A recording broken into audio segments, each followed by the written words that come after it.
So Chuck, you were 16 years old when you started JK Moving, 1982. It's been 43 years. And since then, you have grown JK into the largest independent moving company in North America. You also have 9 children and 13 grandchildren. You're now building one of the most incredible land investment companies, which we'll talk about later. And you're also extremely philanthropic, donating over 1 million pounds of food from your own farm. My question to you is, how has your definition of success evolved from when you started JK as a 16-year-old to now?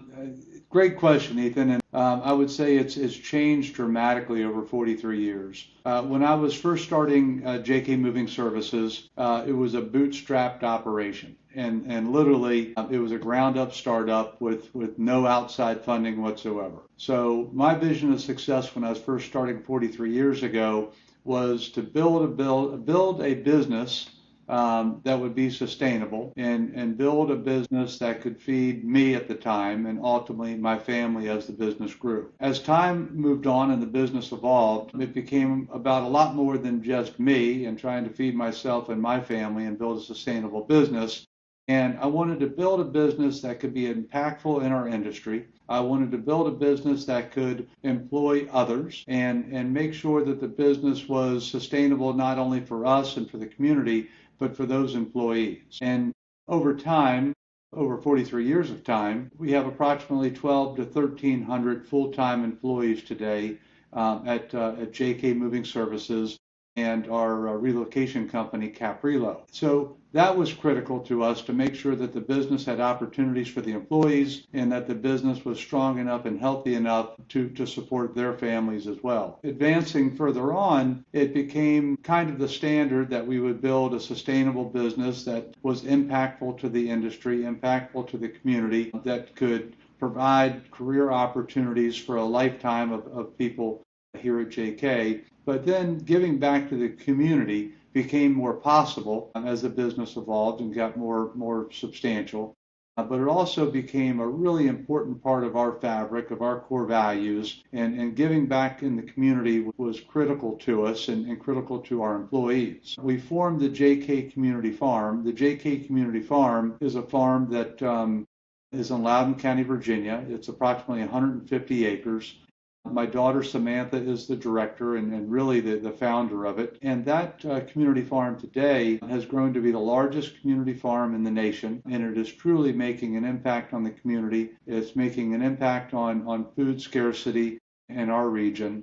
And it's become a very important part of our organization and our employees' focus. So the definition of success has changed greatly from one trying to survive to trying to give back and have true impacts on the industry, on the community, and our employees. Everyone listening to this has most likely moved at some point in their life. You founded JK Moving Storage 43 years ago, 1982. You were 16 years old, and you grew it into the largest independent moving company in North America. Reports that I found say that you moved over 500,000 customers, including multiple presidents of the United States in and out of the White House. And more importantly, you have thousands of employees. How do you build a strong, cohesive culture? Building a large team, building a cohesive team, building a high-performance team has probably been the biggest focus and the biggest challenge I've had in 43 years of operating JK Moving Services. It's everything. It's everything to me. It's everything to the organization. It's everything to our employees. And it takes tremendous care and feeding. A lot of it is being very, very careful who you select to bring onto the team, making sure you give those teammates an opportunity to grow and prevail, having a clearly defined core values in the organization. We have 7 core values that we truly live by and focus on daily. We have a brand promise that you'll be treated with care and respect. So anyone representing our brands is to be treated with care and respect every day. Everyone representing our brand is to treat others with care and respect. And one thing we found is treating someone with care and respect costs nothing. It means you have to think a little bit before you act. You have to think a little bit before you respond.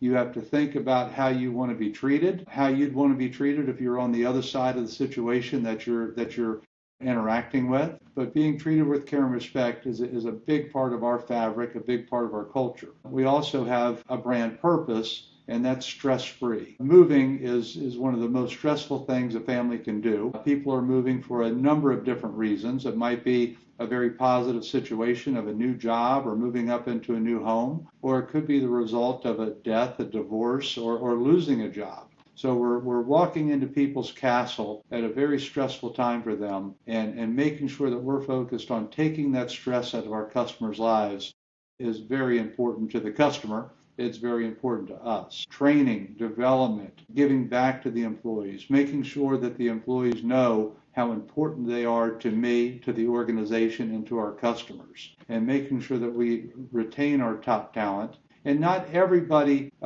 is made for our organization. This is not a great fit for everyone. If it's a great fit, we want to make sure we retain them, help them grow and be successful in the organization. And if it's not a good fit for them, we understand it. We need to let them move on as quickly as possible. But it's truly been the largest and most important challenge I've had for 43 years. Chuck, you have made a large impact. You employ thousands of people. You have 9 children, 13 grandchildren. You've donated and put over 22,000 acres of land into conservation easement across the United States. You've donated over 1 million pounds of food from your farm. And you've also started one of the largest independent moving and storage company in North America, moving 500,000 plus customers, including multiple US presidents in and out of the White House. And I also really look up to you, Chuck. When people look back at the impact of Chuck Kuhn, what do you hope that they remember the most? When people look back and look at my career and look at the impact that I've made, looking back, I hope they feel that I made a difference, that I truly had an impact. I had an impact on the industries that we represent, that I had an impact, a positive impact on our community, a positive impact on my family, and that we've left everything we found in a better place. And I think it's all goes back to balance and making sure that we're giving back more than we're taking out. Whether it be in farming and you want to make sure you're putting more into the soil than you're taking out of the soil, or whether it's your community and making sure that we're putting more back in the community than we're taking out of the community. I want to make sure that the kids and the grandchildren that we're raising are better citizens than I was, that they understand the importance of being responsible, but being respectful and giving back in the community. So I want to make sure that my short time on this planet is recognized as positive and that we're giving more than we're taking. Chuck, you have been getting into land investment deals and you've been doing this for quite a while. I read online that you bought a site for $47 million and you sold it to Microsoft for $466 million. Can you walk us through that deal and what did you see early on that others didn't? Sure. So JK Land Holdings does quite a bit of land development and also land preservation and conservation. JK Land Holdings has purchased and placed approximately 22,000 acres into conservation easement around the country, with a primary focus of being in Virginia. JK Land Holdings also does a fair bit of what I call responsible development. And we build warehouses, we build and operate data centers in the community, and we do land development primarily focused around commercial, light industrial, or data center development. The transaction you're talking about was a land acquisition in Prince William County, and it's kind of a neat story. We purchased a large industrial tract of ground in Prince William County, Virginia. The land was highly contaminated, and we worked together with the seller of the property to work together with the EPA, and we did a multi-million-dollar cleanup of the ground. This ground was so polluted that it was affecting the groundwater in the surrounding areas and affecting the groundwater in businesses and residential developments nearby.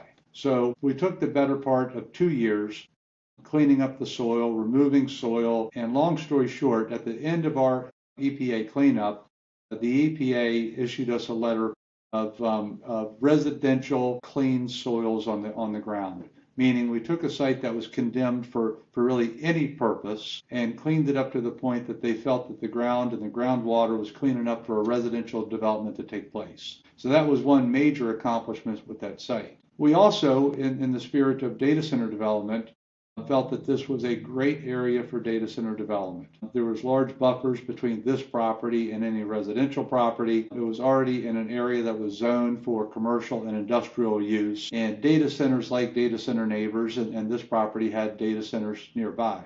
So we worked together with the electric company to bring power to the site. We worked together with the fiber company to bring fiber to the site, and over a course of a couple of years, we created a site that was highly sought after by the data center community for data center development. We took the site to market. We had a number of interested parties. We put it out to bid essentially, and we ultimately went with Microsoft on that project, and it turned out to be a real win-win in my opinion. We took dirt that was not being productive for the county or for the state in any way, and we brought in employment, we brought in tax revenue, we cleaned it up from an EPA standpoint, and today it's a highly successful data center operation that I think the community could be proud of.